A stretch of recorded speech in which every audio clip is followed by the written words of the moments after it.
Welcome into this week's episode of our preview podcast. As only 8 teams remain, as we are previewing Picayune's matchup with the Hancock Hawks, the second round of the playoffs. On this episode of our podcast, Clay Sweet and I had a chance to catch up with Hancock quarterback Kyson Canan.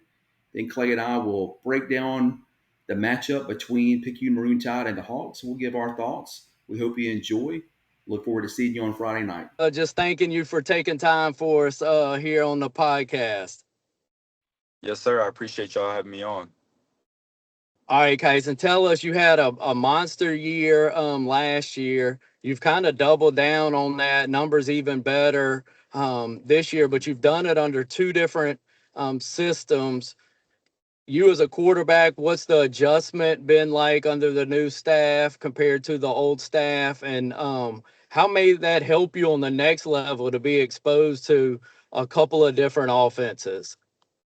Yeah, so last year, different coaches who ran the RPO. That's what we did as an offense. And moving on to this year, air raid, we're spread out. We throw it a lot. So people would say certain things about, oh, well, he didn't show a lot of, you know, he didn't throw it a lot last year. He ran the ball the majority of the time. So I don't know how he's going to look. But, I feel like I pretty much checked all the boxes that I needed to check and put the confusion, down on, or the question, I should say, down on what people wanted to say about how they felt I would look in this offense. But yeah, I've had a great blessed season, man. I've doubled my numbers since last year, and just blessed to be able to still be in it. Second round, first time in 7 years is crazy. So very blessed. Tell us about that game last week, man. We followed Picayune for a little while now. We're not unfamiliar with what it is to go to West Jones and try to win a playoff game. Tell us about that atmosphere and then being able to win that one in the end and get that playoff win. Yeah, so going into it, we're always the underdogs, I feel like. So we knew we were the underdogs going into it. I think some people had us losing by 20, but we don't look into that. We don't really care what they got us losing by. All we need is our guys in that room and our community to come behind us. So going into that atmosphere, it's a tough place to play. At West Jones, they got a lot of support over there. They try to intimidate you with the lights flickering on and all that, but that's noise and whatnot. So knew we had to go in there backs against the wall with the guys that we got, the coaches that we got, and put out a show and produce on the field, and that's what we did. We were going into the game. I thought I was going to throw it around, all over them really, and still 70 and 2 in the air, but I also carried it 30 times for about 190 and 1. So found something we liked in the run game and just pounded it down their throat the whole game, and it helped us out. Yeah, tell us about that, man. That's something when Rick and I threw on the huddle machine. You hit Picayune. We were in coverage for that first ball game. And we tell the Hancock listeners, viewers, if they want to watch, we'll have the YouTube stream up and ready on Friday night. We certainly got a good dose of you the first time through. You hit us with a long run before the half, but this was more a ground, like steady attack with you running a football, a real physical game. We credited you with the way you sold your body out, man, for that Gaucher win. Tell us about that Russian attack on Friday night, man. Just like I said, we started out the game. Game plan was to throw it around, and we just kept, running the quarterback and running the inside zone with the running back and stuff, and just kept getting positive yards. They weren't really shutting us down at all. So after the first half, we knew we had something. We were just gonna, if it's not broke, don't fix it. So we kept with it in the second half, and then they started respecting it a little bit, and that's when we hit them over the top on a long touchdown pass to kind of seal the deal there at the end. I've got one more for you, Kyson, and I'll turn it over to my buddy Rick. The Manning Passing Academy camp.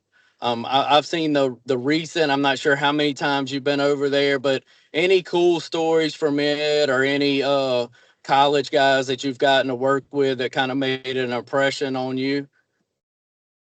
Yeah, so I've been there the past 2 years. The past 2 summers, I was able to go, and man, it's crazy. It's amazing just to be able to go to that. They got every Division I quarterback in the country pretty much. on there that starts. So I'm a big LSU fan. Seeing Garrett Nussmeier 2 years in a row was awesome. John Gruden was actually my coach in one of my stations, which is crazy to me. I mean, you just see guys that you probably never ever see in your life, and as a football player, talking to Eli Manning and Peyton Manning like it's just a normal day is insane. So, man, it's just a crazy experience, and I'm so blessed I was able to go. Yeah, man, that's so cool. And I had Nussmeier maybe as the number one pick coming into this year, but Casey, you may have had a better year than he's had so far this year, man. You've put up awesome Yeah, numbers.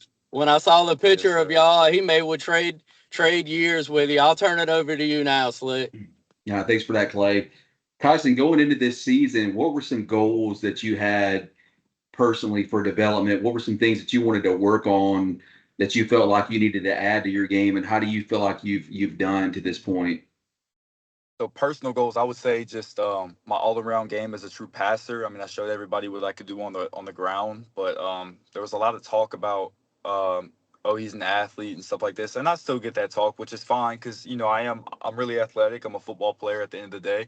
But just checking those boxes, in the passing game categories, just pushing the ball downfield when I need to, being smart with the football, just making the right reads, the right plays, taking off when I need to take off, and yeah. So the biggest goals was just improving my game as a passer, because like I said, air raid offense this year, not the RPO. We throw it a lot more, so just making the right decisions and slinging it around.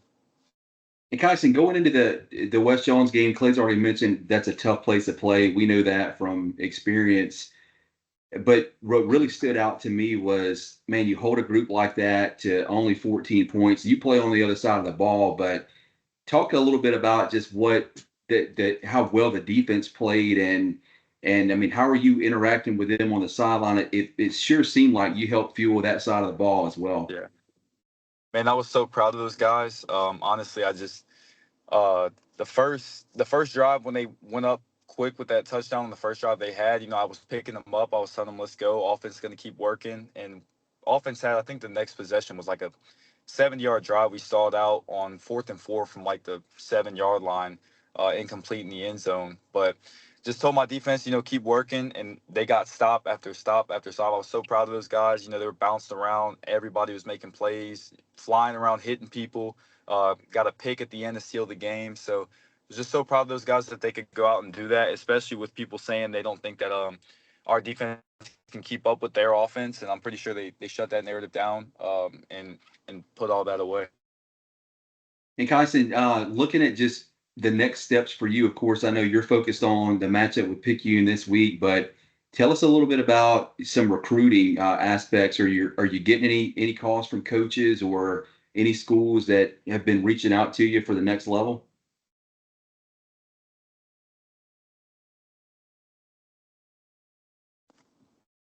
You said recruiting, it lagged a little bit. Yeah, yeah, just like college recruiting Okay. for the next Yeah. level.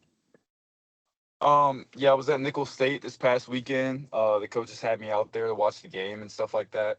I think I got a couple of coaches coming Friday night. I got 2 offers right now from Southwest and the River. I got a lot of interest as well. Division 1 and JUCOs around, but try not to get distracted, especially during the season. People tell me they'll think I'll get this and that, but I'm just staying patient, staying the course. Just got to keep balling, trusting God, and producing each Friday night to put myself in the best position and put my team in the best position. Yeah, back to you, Clay. Yeah, Kaizen, I just wanted to ask you, you're talking about putting yourself in the best position. And look, I had my notes. We're doing this. I'm normally in my office. We got a bit off schedule. That was my fault. So you're going to catch me without a note, which I don't like. But the female trainer that you worked with over the summer, it looks like maybe out of Slidell. Looks like you may have been Mhm. working with her for a good while. Kind of tell us what that is like, what preparing the body for, man, the way you're doing it right now. You talked about the run heavy attack. You put your body on the line each and every Friday night. Tell us, especially I've got a 14, 15-year-old that I'm about to pick up from soccer. He's trying to play 3 sports. We talk about his body. I'm sitting in a parking lot waiting on him. That's I spend most of my life doing Yeah, that. But kind of tell the listeners, viewers, what that training's like. man. To be honest, Really, I made the decision probably my freshman year that I wanted to take football serious and take the sport serious and hopefully be successful at it. And when you ask yourself, how bad you want something, what are you going to do like to go get it? I made some sacrifices, um, and no cheat meals. I'm heavy on my meal prep and stuff like that. And it's just the little things like that go into it. And like I said, you got to make sacrifice for stuff like that. So I train a lot. I train in Slidell with Coach Mandy Fain. She's who gets me right with speed and agility and stuff like that, and it's helped me tremendously. I went from like flat freshman year to I don't know what I'm clocking in at right now, probably 4.5, something like that. So I mean, she's helped me in all aspects, and it's just little things that she helps me with, like opening up the hips because that's where explosiveness comes from, and just keeping my body right. Because especially now in week 13, I think it is. You get banged up, especially when you tote the ball a lot. So just a recovery process as well. I go over to Gulfport and stuff like that for recovery and ice bath and all that. I go to Mobile for quarterback. So just training is huge for me. It also keeps me confident. You know what I mean? If you just sitting at the house, you just get to overthinking. You're like, I'm not putting in the work. So when you're just sitting there thinking a lot, just get out the house, go work out, go train, and put yourself in the best position to be successful. Tyson, I will get you out of here on this, man. We know that you're busy. You've seen Picayune once. I'm an all sports guy. I love baseball, but sometimes when you've seen that really good pitcher already, it's to the batter's advantage. When you pop on the tape, when you prepare for this game, does anything stick out from the previous week? You're familiar with Picayune defense. Just kind of give us a look at this week's matchup.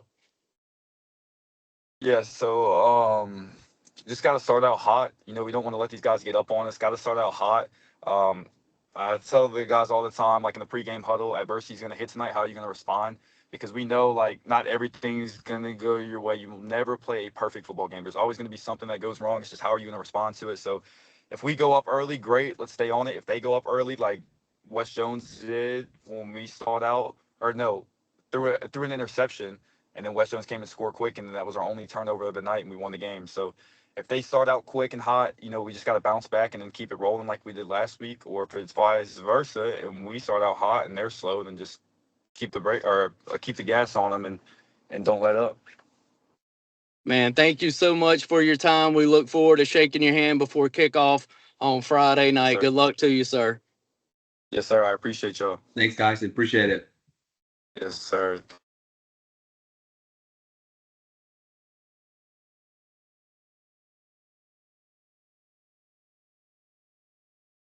This time of year is grateful. I think that may be lost on the Picayune faithful and even the Popperville faithful. It just becomes almost routine, man. But Popperville in week 3, Picayune in week 2. Not a lot of teams left. Not a lot of fan bases get to do this every now and then. It becomes old hat here, but I think it's important, especially looking across like we did a week ago, Rick, and seeing a bunch of empty bleachers for Tide fans to remember exactly how special this time of year, how special it is for this group of kids. Like this isn't the same group, or this has been some classes that have rotated in and out, but this seniors class, only senior class time to get to do this. So let's feel Lee Triplet Stadium on Friday. Rick, just wanted to start it off kind of with that note. Went back to you and Slick and Dave's notes, man. That's one of them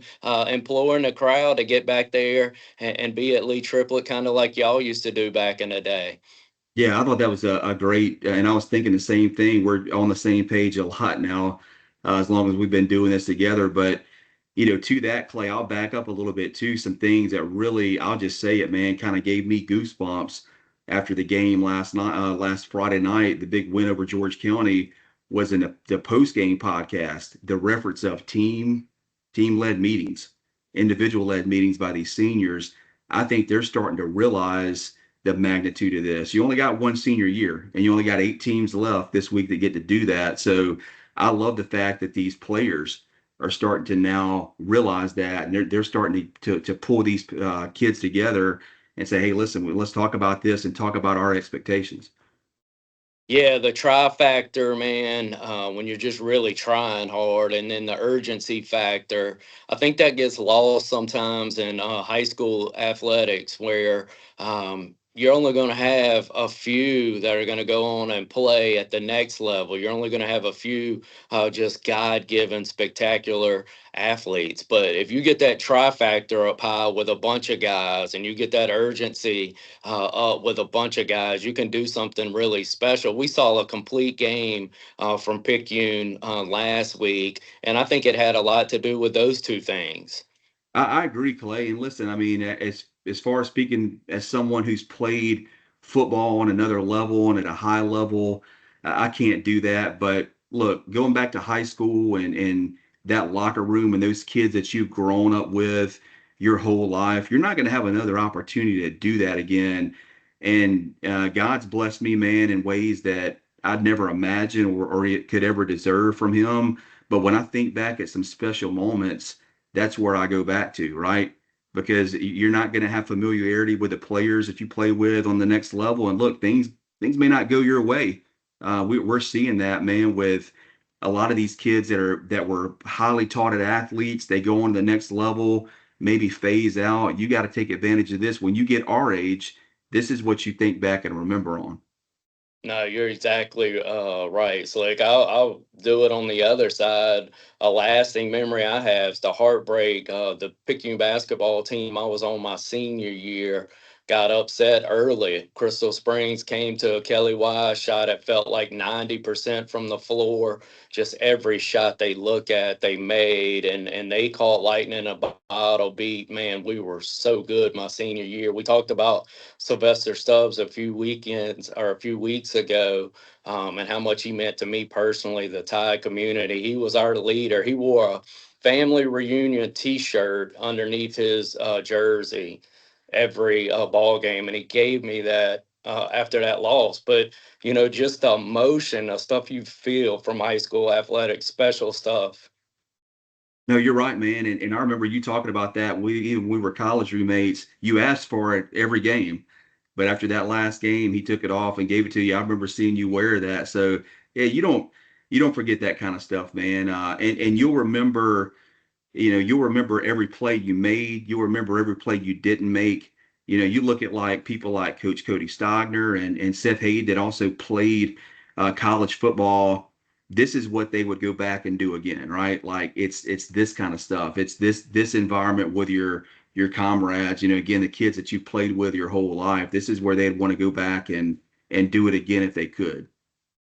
Yeah, and Rick, I was thinking about Crystal Springs. That Crystal Springs, that was this Hancock club to West Jones. Like, hey, they're in the heartbreaking business right now. They destroyed West Jones' playoff dreams.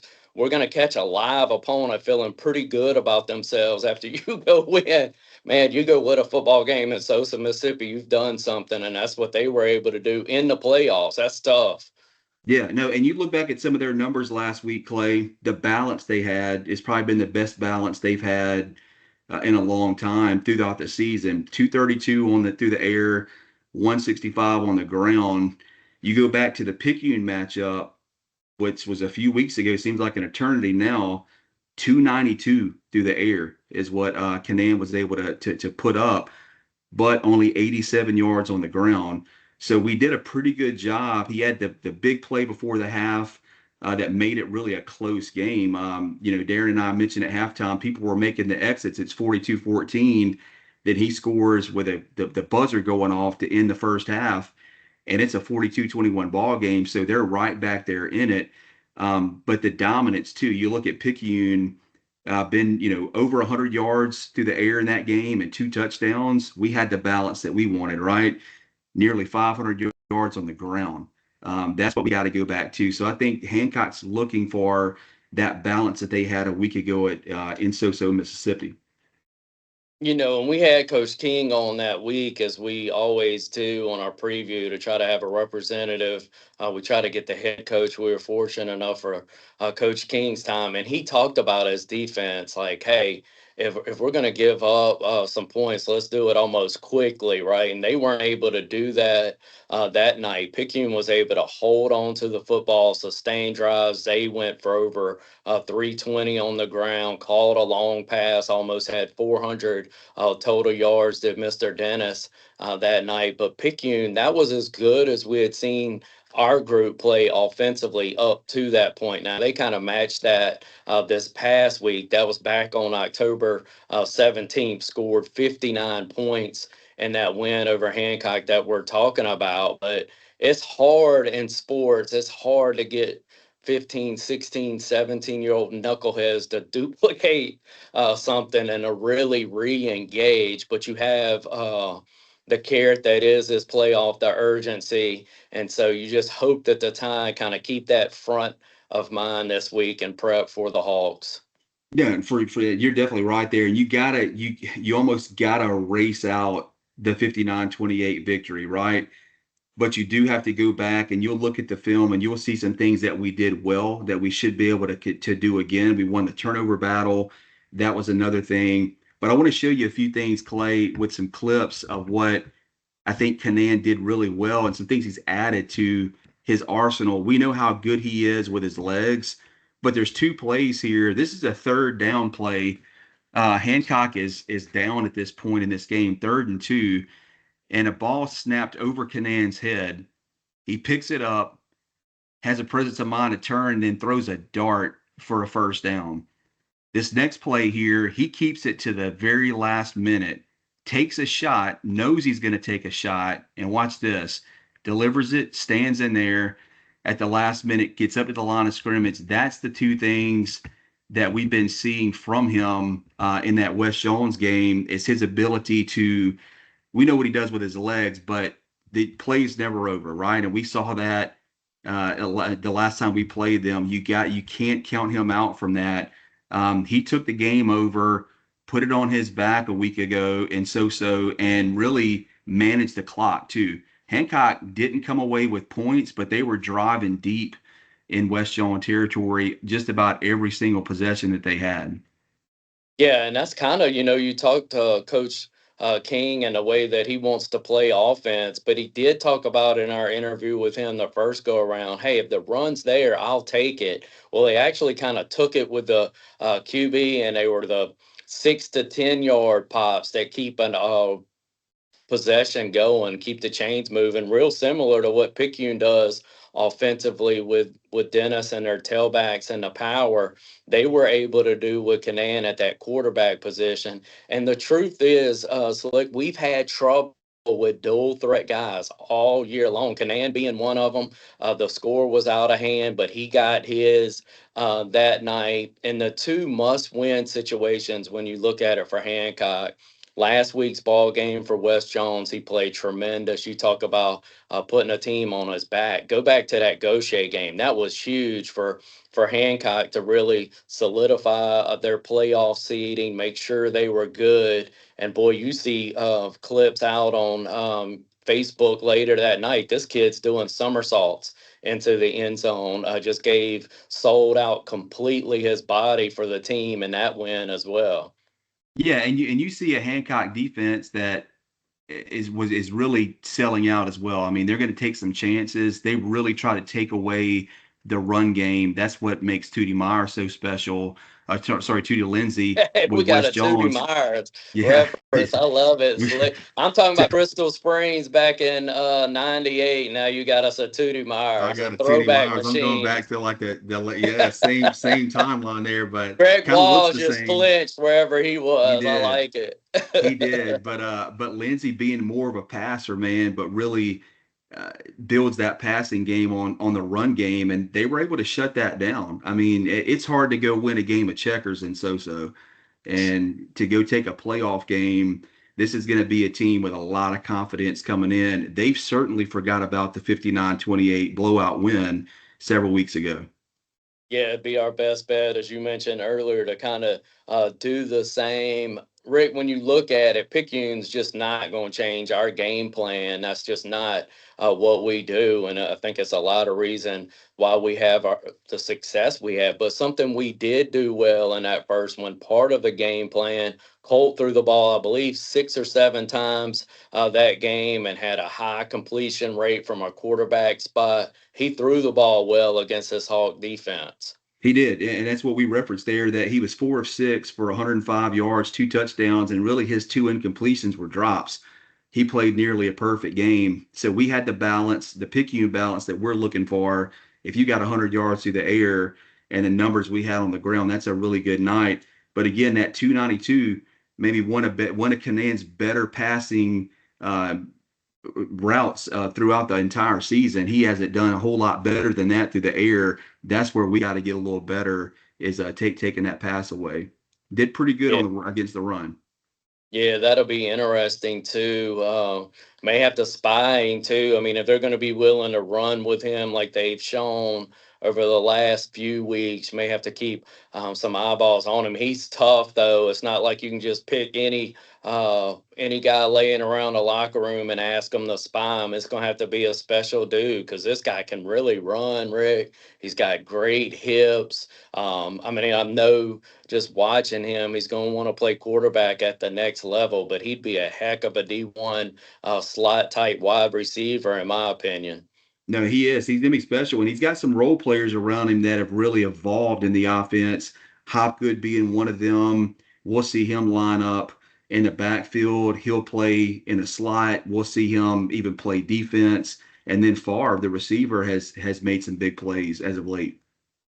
Yeah, and I remember, let me find his last name. It was, who did we have make some catches against us on that Friday night? I'll get that name, Rick, but he was a good player, and he ran in space against us a couple times where it could have been even worse. So Ty going to have to button up their coverage. Did a good job. Making some adjustments defensively. One personnel adjustment comes back due to good health, and it was really good to see the bull at that fullback position right away. Even the energy he brings, just being well on the sidelines, it's tangible. You can feel it. And Macon Burnett, a senior who certainly gets the try to factor that we talked about, and urgency. Those are high items on his list that he checks off, and he played well on Friday. Yeah, the bull did a good job, man. I thought the staff did a good job of limiting his carries. I think he had maybe 6 for 38 to 39 yards, if my memory's correct on that. But it also allows like a Ghana and McKinley, who they'll continue to check in at that fullback spot. But what Ghana's been dominant at times on that defensive line. We'll need that from him. And boy, a fresh Ghana on defense is going to help out as well. Havernick's the guy. That's the name I was looking for, Rick. I may be making a mess of that last name. We'll certainly get it cleaned up, but I remember him making some plays and having some chances at some plays. Too. But yeah, and Rick, so when you look at it for the Tide to kind of duplicate, they scored on every possession a week ago. Now George County came in as a 4 seed, didn't have the best record in the world, but Tide played well. I mean, they played really well, hit on all cylinders. For that to kind of continue for the Tide, I know you've already stated balance. We've talked about the coverage game for the Tide needing to be there. Maybe one or two more things you may look for the Tide to continue to play well and deepen this playoff run. Well, I think it goes back to what we've been mentioning, and we saw a lot better the last couple of weeks was tackling and being in the right position within our back seven being where they're supposed to be. I think we're going to see a lot more of that RPO type stuff, like one of the clips I showed where Canaan show and run, but stops and drops it. You got to stay disciplined back there, but holding him, if we can hold Hancock again to 87 yards rushing and again, most of that coming on one play, that's a really good sign for us, but can't let Canaan beat us with his arm either.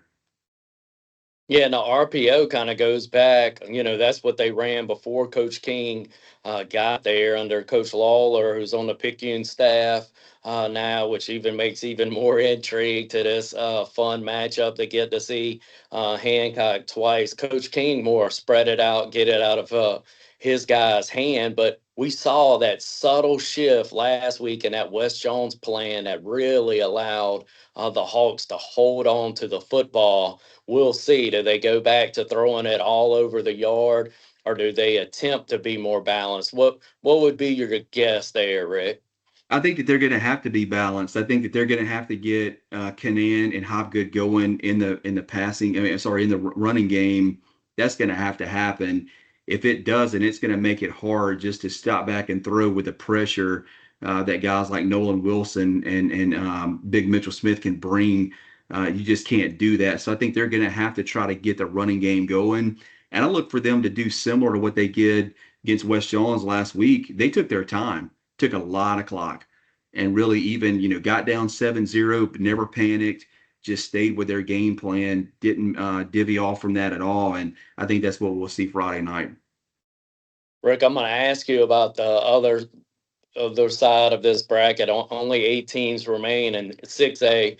But man, I wanted to talk about it. We talk about it a lot in our broadcast. I hope this is kind of the same audience. I hope the people that are taking in the podcast aren't choosing something different on Friday nights, but they've heard us brag how big the boot of Eddie Cruz has been. Listening back to our post game podcast with you score 59. I think Eddie was able to get all but one of those following in touchbacks. A 31 number on touchbacks is just huge for our junior kicker, Edgar Cruz. Yeah, no, he's been phenomenal, and that again, it makes it such a weapon, right, for the defense when you can pin them back deep like that and really be that reliable in the kicking game as he is. And you said it already. If a school's not looking for him, my goodness, that I don't know what other options you could have better. He's been solid. Yeah, just big physical kid, obviously, on that offensive line speaks to that. But he's getting stronger every week and pre games. And then when I'm able to slip by and stop by practice, the stopping point of those drills where they're like, okay, that's good enough, Eddie, continues to be back about 5 or 10 yards than it was even just 2 months ago. This kid's leg is still getting stronger. Just phenomenal to watch. So wanted to give him a tip of the cap. Right. Let's look at what's left on the 6A level, particularly in the South, and see if the Tide were fortunate enough and able to advance. What would be there waiting?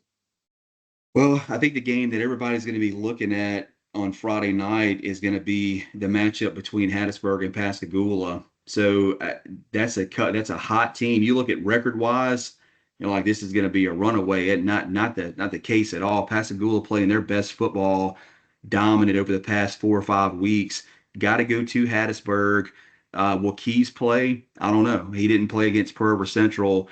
That could make a difference in itself, but if Pascagoula was to win that game and Picayune was to take care of business Friday night against Hancock, Picayune's home against Pascagoula.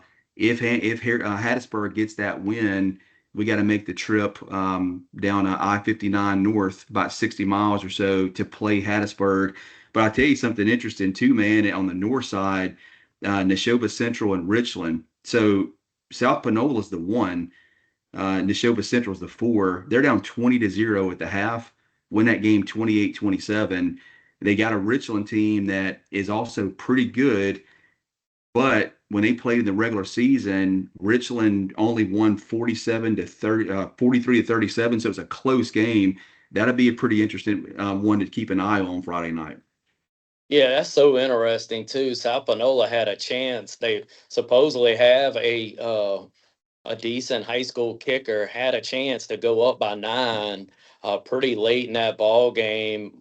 Chose not to, chose to go for it on 4th. Could have made it a 2 possession ball game, didn't. And then the Neshoba wins that ball game. You talk about Ridgeland. That's a team that put out Grenada. I thought Grenada walking into the year, they had a tragedy, not only in their community, but right at home in their football program, that I think probably just for no lack of words, kind of derailed their season, and probably for good reason. Just a tragic turn of events there for the Grenada football community, and it's not lost on us, man.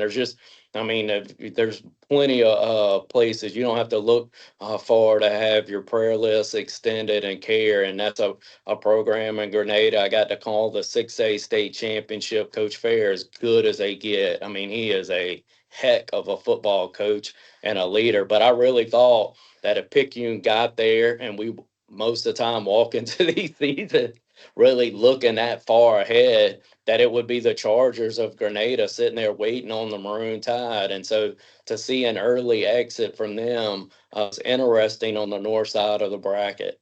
Yeah, it's gonna be interesting, man. But just hoping to be part of that Final Four after this week. And again, you've said it, man. It's just special that only 8 teams are getting to do this right now in the 6A ranks here in Mississippi. Yeah, and to circle back to that Hattiesburg Pascagoula game, Rick, the I mean it's arguable depending on which recruiting service you want to look at, but Keys is either Tristan Keys is either one or two wide receivers, not in the state but in the country. That's that caliber of kid that you're talking about. Reports are he didn't play in the runaway against Pearl River Central, so that speaks to what Hattiesburg is with or without Keys. Pascagoula may be the hottest team in the entire state. If Keys did play, you could potentially get Keys. I believe he's a Tennessee guy at the moment, going against an A&M kid and Tylen Wilson, and that would just be a phenomenal matchup there in the 6A ranks. That one's going to be an interesting score. We'll deliver that score to you on Friday night throughout our broadcast. Yeah, it's going to be interesting, man. And you think about Hattiesburg, and you already mentioned Keys and the weapons that they have at the receiver position. They did a lot of their damage on the ground. They can run the ball behind a very big physical offensive line. Yeah, that was a line that the Tide fans certainly familiar with. We got a full dose of that last year at Lee Triplet Stadium. Ended the Tide year in a close, controversial, to be fair, ending. And so next week, if the Tide are able to win, regardless of what that matchup would have a ton of intrigue and little storylines weaved inside of it. So we'll just hope to be in that game. We'll worry about the opponent probably about Friday at 9:30, 10 o'clock. We'll know more about that. We just hope that we're looking at that bracket and know our name is penciled in. Yeah, that's all you can do, man. Got to take care of business Friday night. Rick, I always appreciate you. Can't wait for Friday night. We'll have the live stream starting at 6:30. That's our Marcia Picayune pregame show that would start. We appreciate y'all taking in this preview pod. Until Friday, love God, love people.